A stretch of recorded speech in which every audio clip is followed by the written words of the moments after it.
नमस्कार सभी को, कैसे आप सभी लोग। तो बच्चा आज की डेट में हम जानेंगे टैग वर्ड्स के बारे में या फिर डिफिकल्ट वर्ड्स के बारे में, कठिन शब्द जिसे हम कहते हैं। ये बहुत ही इंपॉर्टेंट है पूरे के पूरे सीटेट के पेपर में। सिर्फ और सिर्फ आपने इसको ही जान लिया तो ये ध्यान रखना, सीटेट में कम से कम तो आप पास हो ही जाओगे, इतनी तो गारंटी है। ठीक है, फिर इसके अलावा थोड़ा सा और पढ़ लोगे तो फिर और अच्छे नंबर आ जाएंगे। तो आज हम एक एक करके टैग वर्ड्स के बारे में जानेंगे और मैं आप सभी से कहूंगी कि इसके शॉर्ट नोट्स जरूर बनाइएगा या फिर वीडियो को सेव जरूर करिएगा ताकि आप बाद में इसे देख सके। ठीक है, और आप भी यहाँ पर कमेंट में बताइएगा कि आपके उदाहरण क्या है या बच्चे को किस तरीके से देखते हैं। तो ये सारे के सारे टैग वर्ड्स किसकी तरफ घूमेंगे? बच्चे की तरफ घूमेंगे, इस बात का ध्यान रखिएगा। मतलब बच्चे को ध्यान में रखकर हमें इन सारे टैग वर्ड्स को जानना है। बच्चा यहाँ पर कैसे करता है, बच्चे की योग्यता क्या है, या फिर बच्चा किस तरीके से कभी कभी चीजों को करता है, इन सारी चीजों के बारे में हम बच्चे के अनुसार ही जानेंगे। तो सबसे पहला टैग वर्ड है वो कौन सा है बेटा? सबसे पहला जो अक्सर बच्चे मुझसे पूछते हैं, आप लोग मुझसे पूछते हो कि मैडम इंक्रीमेंटल एबिलिटी क्या होता है? इंक्रीमेंटल एबिलिटी यानी कि इसे हम विकासवादी या फिर वृद्धिशील दृष्टिकोण के नाम से भी जानते हैं। ये कैसा माइंडसेट होता है जिसमें हमेशा हमें अपनी योग्यताओं पर, हमें अपने अंदर विश्वास होता है कि मैं कर सकता हूं। जैसे आप में से बहुत सारे बच्चे ऐसे हैं कि जो ये कहते हैं कि मैम मैं सीटेट का पेपर क्लियर करके दिखाऊंगा। तो इसका मतलब क्या है? आप कभी हार नहीं मानोगे, इसका मतलब ये है आप जिद्दी हो। ठीक है, आप आगे की ओर बढ़ने के लिए हमेशा उन्मुख हो।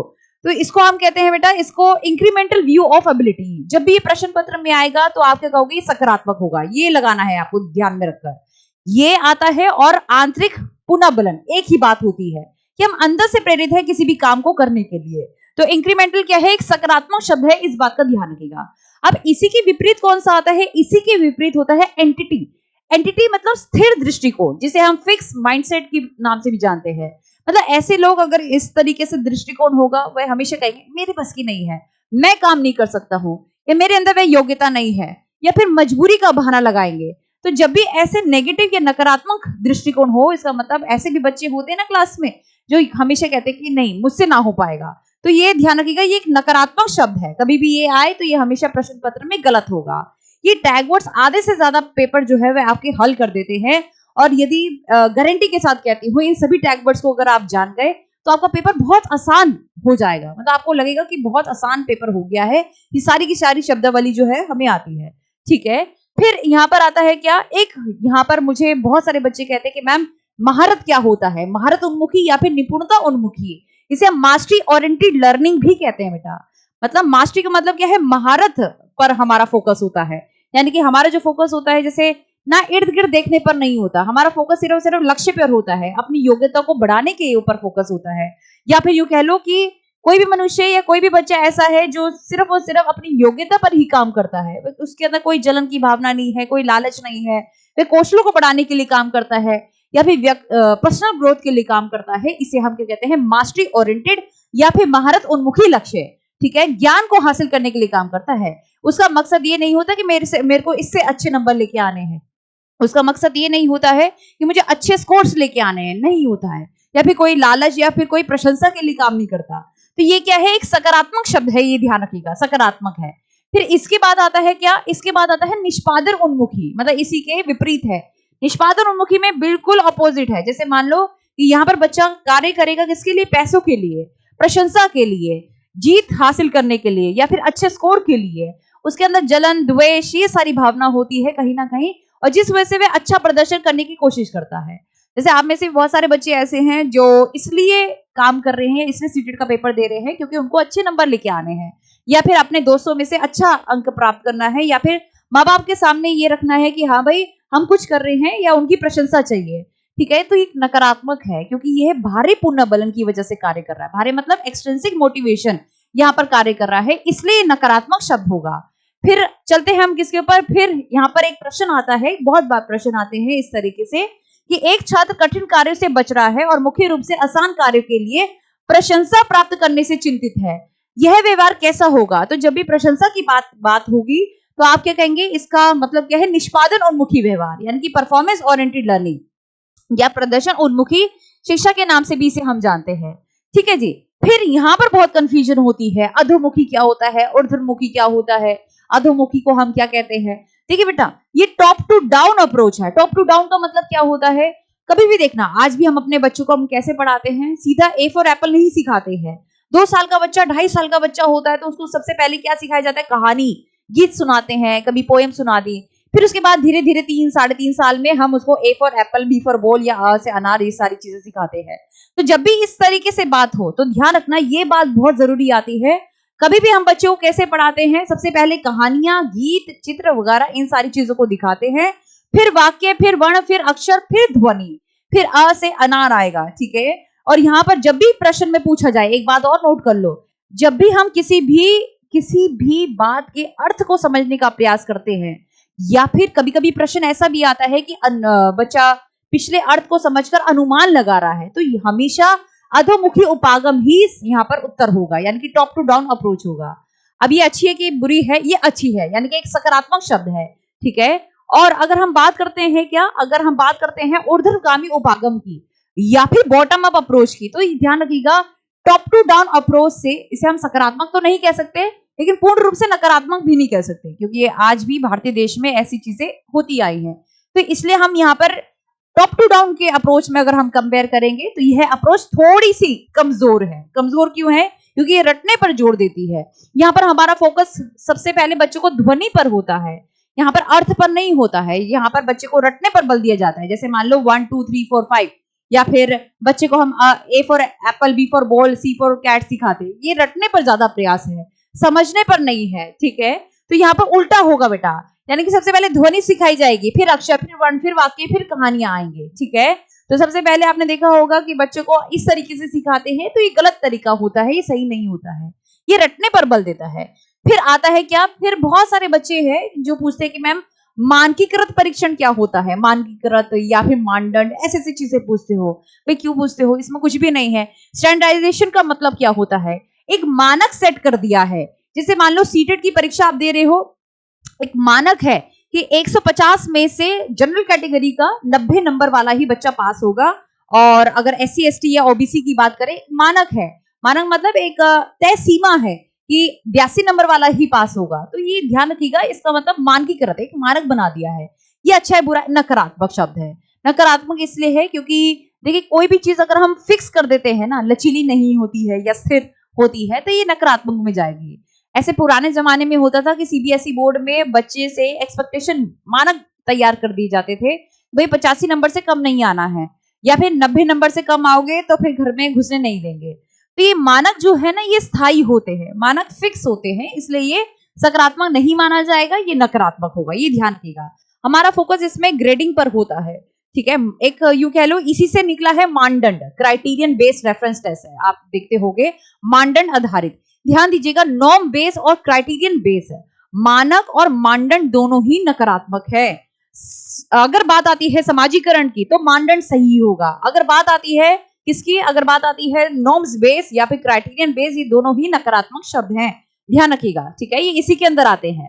फिर आती है किसके अंदर, फिर एक बात आती है विभेदीगत शिक्षण क्या होता है, जिसे हम डिफरेंशिएटेड टीचिंग कहते हैं। बच्चा इस बात का हमेशा ध्यान रखिएगा, इसका मतलब क्या होता है कि हर एक बच्चे की आवश्यकता अलग है, हर एक बच्चे की जरूरतें अलग है, उसको ध्यान में रखते हुए हम बच्चे को पढ़ा रहे हैं। मान लो कि एक बच्चा श्रवण बाधित है, सुन नहीं सकता है, एक बच्चा दृष्टि बाधित है, देख नहीं सकता है, एक बच्चा विकलांग है, एक बच्चा होनहार है, एक बच्चा धीमी अधिगमकर्ता वाला है, तो उसके अनुसार मैं पढ़ाऊंगी। इसे हम क्या कहते हैं, इसे हम विभेदीगत शिक्षण कहते हैं, यानी कि डिफरेंशिएटेड इंस्ट्रक्शन कहते हैं। आई बात समझ में, इस पे प्रश्न भी करेंगे, आप चिंता मत करिए। फिर एक और शब्द आता है कि सकारात्मक है या नकारात्मक। अच्छा ये मैं बताना भूल गई, जो विभेदीगत शिक्षण है ये भी सकारात्मक है, क्योंकि हर एक बच्चे की आवश्यकता पर हमारा फोकस है ना। तो ये ध्यान रखिएगा, ये क्या है, सकारात्मक है। कहांगे हमारा, ये सकारात्मक है बेटा, ठीक है। फिर आता है किसके ऊपर, फिर आती है हमारी नेक्स्ट बात, व्यक्तिगत या व्यक्तित्व शैक्षिक योजना, जिसे हम IEP कहते हैं, इंडिविजुअलाइज एजुकेशन प्लान कहते हैं। ये भी वही बात है, मतलब ये समझ लो कि दोनों शब्द अलग हैं लेकिन बात एक है, ठीक है। इसका मतलब भी क्या होता है कि एक ऐसी योजना है जिसमें हर एक बच्चे की जरूरत के अनुसार या हर एक बच्चे की जो कमजोरियां हैं या फिर जो ताकतें हैं उनके अनुसार हम बच्चे को पढ़ाते हैं। मान लो एक बच्चे का म्यूजिक में बहुत टैलेंट है, विराट कोहली नहीं बनता यदि हम उसको खेल के लिए अपॉर्चुनिटी नहीं देते, अवसर नहीं देते। तो जैसे देखा कि हाँ इस बच्चे को खेल में इंटरेस्ट है, इस बच्चे को गाने में, संगीत में इंटरेस्ट है, तो उसके अनुसार हम उस तरीके से ही क्या देंगे, अवसर प्रदान करेंगे। इस बात का ध्यान रखिएगा। फिर आता है क्या, फिर आता है हमारा कुछ और पॉजिटिव और नेगेटिव टर्म्स है, इसको ध्यान में रखेंगे। तो सबसे पहले क्या है, एंगेजमेंट। जब भी बात होगी ना कि बच्चे को एंगेज किया जाए, यानी कि भागीदारी या सहभागिता, जब भी ऐसी बात की जाए, एक सकारात्मक शब्द है। यानी कि क्लासरूम में आपने बच्चे को एंगेज कर रखा है, चित्र चार्ट या मॉडल या फिर ड्राइंग या किसी भी काम में बच्चा लगन से काम कर रहा है, तो ये क्या है, एक सकारात्मक शब्द है। फिर बच्चे को कभी भी हम इग्नोर नहीं करेंगे, इस बात का ध्यान रखिएगा। ये शब्द सही नहीं है अपने आप में, कभी भी हम इग्नोर नहीं कर सकते, अनदेखा नहीं कर सकते कि बच्चे को अनदेखा कर दिया जाए। यदि बच्चा जो है वह समझ नहीं रहा है, क्लास में एक दो बच्चे होते हैं ना जो समझ नहीं रहे हैं, क्या उनको अनदेखा करेंगे? जी नहीं, ये शब्द सही नहीं है। फिर बात आती है वैकल्पिक अवधारणाओं की। देखिए, जब भी, जैसे एक उदाहरण मैंने बताया था, ऑल्टरनेटिव कंसेप्शन इसे हम कहते हैं।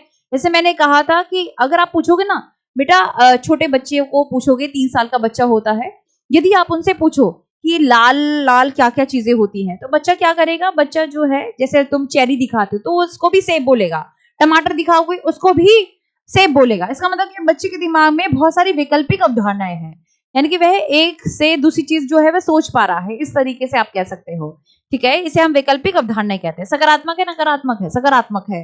फिर बात आती है किसके बारे में? फिर आती है तुम्हारे कुछ और शब्द, ड्रिल एंड प्रैक्टिस, यानी कि ड्रिल और प्रयत्न जो अवधारणाएं होती है या फिर गतिविधियां होती है, ये अच्छा शब्द नहीं है, क्योंकि ये रटने पर जोर देता है। ये सोचना कि बार बार बच्चा जो है रट रहा है। गणित में भी बहुत सारे बच्चे मैंने ऐसे देखे हैं जो आंसर तक रट लेते हैं कि भाई इस प्रश्न का उत्तर ये होगा, तो एक सकारात्मक शब्द नहीं है, ये नकारात्मक शब्द है। बार बार अभ्यास करना सही नहीं है, इसका मतलब आप रट रहे हो। ठीक है, फिर बात आती है किसके बारे में? फिर बात आती है असंदर्भीकरण या डीकंटेक्चुअलाइजेशन। देखिए, ये शब्द भी अच्छा शब्द नहीं है, यानी कि ये मतलब हुआ कि आप बच्चे को बिना संदर्भ के पढ़ा रहे हो, असंदर्भित पढ़ा रहे हो। संदर्भ का मतलब होता है कि आसपास जहां पर बच्चा रहता है वहां के उदाहरण लेना। और अगर आप बच्चे से जैसे मान लो बच्चा दिल्ली में रहता है या बच्चा कहीं और रहता है और आप उदाहरण ले रहे हो कहाँ के, आप लद्दाख के उदाहरण ले रहे हो, इसका मतलब यहाँ पर संदर्भ में आप उदाहरण नहीं ले रहे हो, तो ये क्या है? ये एक नकारात्मक शब्द है, ये ध्यान रखिएगा। फिर आता है किसके ऊपर? फिर आती है मिसकंसेप्शन, यानी कि आपने सुना होगा भ्रांतियां। क्या ये शब्द सही है? देखिए, जब भी बच्चा लर्न करता है या जब भी बच्चा कोई भी चीज सीखता है, चाहे वो हिंदी हो, इंग्लिश हो, मैथ्स हो, कुछ भी हो, उसमें गलतियां होना स्वाभाविक है। जब बच्चा गुणा का साइन सीख रहा होगा तो जमा और गुणा इन दोनों में दिक्कत हो रही होगी, तो बच्चे को अगर मिसकंसेप्शन हो रहे हैं या फिर भ्रांतियां हो रही है तो ये सकारात्मक है। इसका मतलब ये है कि बच्चा लर्न तो कर रहा है, कम से कम समझ तो रहा है, कम से कम, यानी कि त्रुटियां, कहते नहीं है कि दाग अच्छे हैं तो दाग अच्छे हैं, यानी कि भ्रांतियां अच्छी हैं या फिर एरर्स, गलतियां, त्रुटियां अच्छी है। ठीक है, ये याद रखिएगा, तो एक सकारात्मक शब्द होगा। ठीक है, फिर हमारे कुछ और टैग वर्ड्स आते हैं बेटा, यहाँ पर ध्यान रखिएगा, ये सारे के सारे नकारात्मक टैग वर्ड्स है। कभी भी हम प्रतिस्पर्धा यानी कि प्रतियोगिता पर फोकस नहीं करेंगे, हमारा फोकस कभी भी भारी प्रेरणा पर नहीं होगा। यानी कि जब हम बच्चे को पढ़ाएंगे ना, ये शब्द अगर आ गए तो ध्यान रखिएगा ये नकारात्मक होंगे, ये ध्यान से नोट कर लो इसको बहुत अच्छे से। ठीक है, यांत्रिक का मतलब क्या है? बच्चे को एक रोबोट की तरह समझना, जैसे कहेंगे बैठो तो बैठो, खड़े हो तो खड़े हो। तो ये मैकेनिकल अप्रोच जो है ये व्यवहारवादियों ने दी थी, यानी कि जो तुम्हारे क्या कहते हैं पावलोव है या स्किनर है, इन लोगों ने दी थी। ये नकारात्मक शब्द है। फिर प्रदर्शन उन्मुखी या फिर निष्पादन उन्मुखी नकारात्मक शब्द है, जैसे मैंने भी आपको बताया। ये सारे के सारे क्या है? सकारात्मक है। इसमें नजर डालिए, सारे के सारे सकारात्मक है। फिर कुछ और भी शब्द है, प्रगतिशील शिक्षा, प्रोग्रेसिव एजुकेशन एक सकारात्मक शब्द होगा। क्यों? जैसे ही हम बच्चे पर फोकस करेंगे, जब भी बाल केंद्रीय शिक्षण पर फोकस होता है ना, प्रगतिशील शिक्षा पहले आएगी। मतलब जब भी हम बच्चे के ऊपर ध्यान देंगे, बच्चों की बात को सुनेंगे, जैसे मैं आपकी बात को सुन रही हूँ तो प्रगति होगी ना, मेरी भी होगी, आपकी भी होगी। तो ध्यान रखिएगा ये एक सकारात्मक शब्द है, इसे इंग्लिश में प्रोग्रेसिव एजुकेशन कहते हैं। ठीक है, तो यहाँ पर सकारात्मक है, नकारात्मक है, इसकी लिस्ट जो है अपने नोटबुक में अच्छे से बनाएगा। और फिर यहाँ पर कुछ और शब्द भी आते हैं बेटा, इन सारे के सारे शब्दों को देखिए, कभी भी हम बच्चे को निष्क्रिय नहीं समझते हैं, ये एक नकारात्मक शब्द होगा। ठीक है, ये सही नहीं है। अच्छा, रिस्पॉन्स सेट का मतलब क्या होता है? इसे प्रतिक्रिया सेट भी कहते हैं। कभी आपने देखा है कि अगर मैं आपसे कहूं, जैसे क्लासरूम में ऐसा होता था कि सबको समझ में आ गया, मैडम पूछती थी तो बच्चे कहते थे हमें समझ में आ गया मैडम। ठीक है, जैसे बीच में से किसी बच्चे को निकाला फिर कुछ समझ में नहीं आता था, इसका मतलब क्या है? बच्चा हाँ में हाँ मिला रहा है। बच्चा क्या कर रहा है? बच्चा अनुरूपता कर रहा है, यानी कि कंफर्मिटी कर रहा है। यानी कि ये समझ लो, ये शब्द आते हैं, ये ध्यान रखना, बड़े बड़े शब्द हैं, ये आते हैं शब्द। तो ये अच्छा शब्द नहीं है। रिस्पॉन्स सेट का मतलब हो गया कि आपका खुद का मत ही नहीं है, आपकी खुद की अभिव्यक्ति नहीं है, आप हाँ में हाँ मिला रहे हो, ठीक है, या आप कुछ इस तरीके से कर रहे हो जो कि बात अच्छी नहीं है। फिर आता है कार्यात्मक स्थिरता। मैं कहूँ ये जो पेन है किस लिए इस्तेमाल होता है? बेटा ये पेन बहुत सारी चीजों के लिए इस्तेमाल होता है, लेकिन आप तो अड़े हुए हो, आप जिद्दी हो, मैडम ये लिखने के लिए काम आता है। तो मैं कहूंगी नहीं रे राजे, ये बहुत सारी चीजों के लिए काम आता है, ये लिखने के लिए भी काम आता है, ये किसी के पढ़ने पर भी काम आएगा, या फिर यूं कह लो ये गाना बजाने के लिए भी है ना, ऐसे टन टन मैं कर सकती हूँ, या फिर बहुत सारे कामों के लिए इस्तेमाल होता है। तो ध्यान रखना कि फ्लेक्सिबिलिटी नहीं है। तो इसलिए जब हम कार्यात्मक स्थिरता की बात करते हैं, नकारात्मक शब्द है। आप एक ही वस्तु को, किसी भी वस्तु को एक ही तरीके से इस्तेमाल करने की सोच रहे हो, ठीक है। जैसे माचिस की तिलियां हैं, सिर्फ जलाने के लिए काम नहीं आती है। माचिस की तिलियां ड्राइंग में अच्छे से यूज की जाती है, आर्ट एंड क्राफ्ट के पर्पस से ज्यादा बच्चे को इस्तेमाल करवाई जाती है। तो ये ध्यान रखिएगा, ये क्या है बेटा? नकारात्मक शब्द है। कभी भी हम बच्चे को ये नहीं कहेंगे कि असफल होगा, है ना। ये फेलियर जो शब्द है ये सही शब्द नहीं है। बाकी जो शब्द है ये सकारात्मक शब्द है, इस बात पर ध्यान रखिएगा। फिर ये भी कुछ शब्द है, ये नकारात्मक शब्द है, इसको भी ध्यान में रखो भाई। इसका मतलब क्या है? कभी भी हमारा फोकस लेबलिंग पर नहीं होगा। देखो भाई, लेबलिंग पृथकीकरण, पृथकीकरण इसे इंग्लिश में कहते हैं सेग्रीगेशन, ये अच्छा शब्द नहीं है।